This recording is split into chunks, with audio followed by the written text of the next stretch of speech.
All right, calcularians, here we go. I think this is going to be the final video before spring break, and it has to do with the chain rule. So if you are really into symbols, the chain rule tells us if we have a composite of functions, the derivative will be the derivative of the outside function. So here f is the outside function, derivative of the outside function, which I show f prime of g of x, times the derivative of the inside function. Your inside function is g of x, so I'm going to multiply the derivative of the outside function times g prime of x, where g prime of x represents the derivative of the inside function. So if I have y equals f of 8x squared, f is my outside function, 8x squared is my inside function. So y prime will be f prime. Nothing happens to that inside function. I leave it as 8x squared, and then I'm going to multiply by the derivative of the inside function, which will be the derivative of 8x squared, 16x.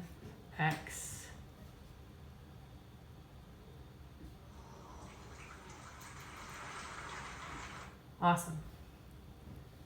So let's keep going. Let's look at some other examples.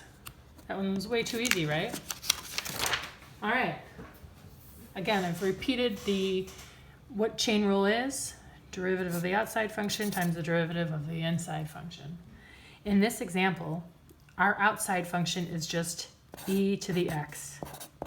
So if I have e to the x, I know the derivative is that awesome one where it's just itself.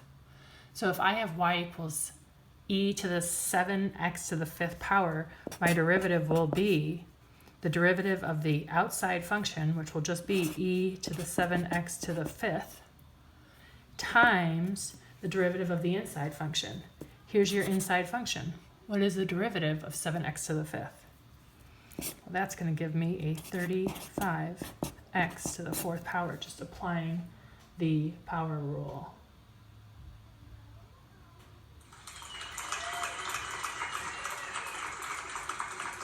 I know, right? I'm awesome. All right, let's keep going. Sit with that for a second, but yes, there you have it. Let's do some trig examples. All right, mixing it up a little bit. Y equals p h of x, then the derivative is p prime of h of x. Again, that inside function doesn't change. Take the derivative of the outside function times the derivative of what's inside.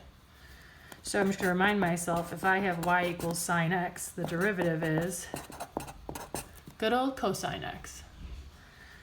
Here, the inside function is my 8x.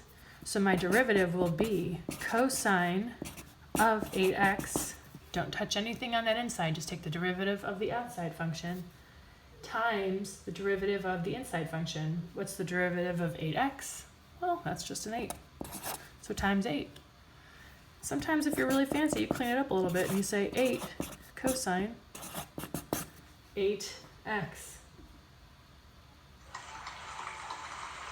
Man, you guys are so nice. Thanks. Let's do one more. Call it a day. Chain rule. The derivative of a composite of functions. Derivative of the outside, leave that inside, times the derivative of the inside function. So here I made it a little bit exciting. My inside function is a whole polynomial.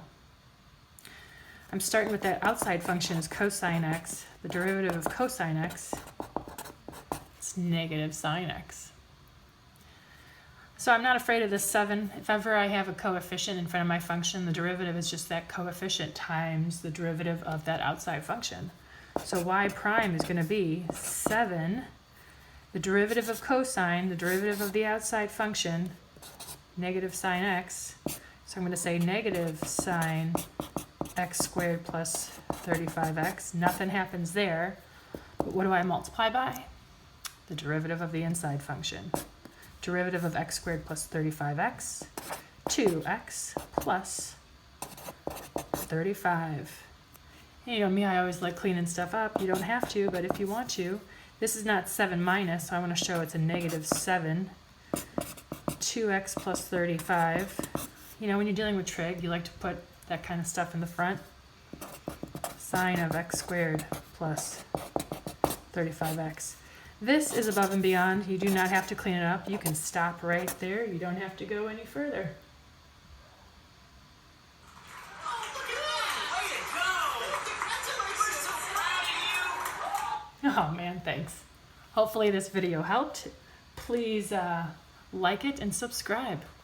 Happy spring break. I'm out.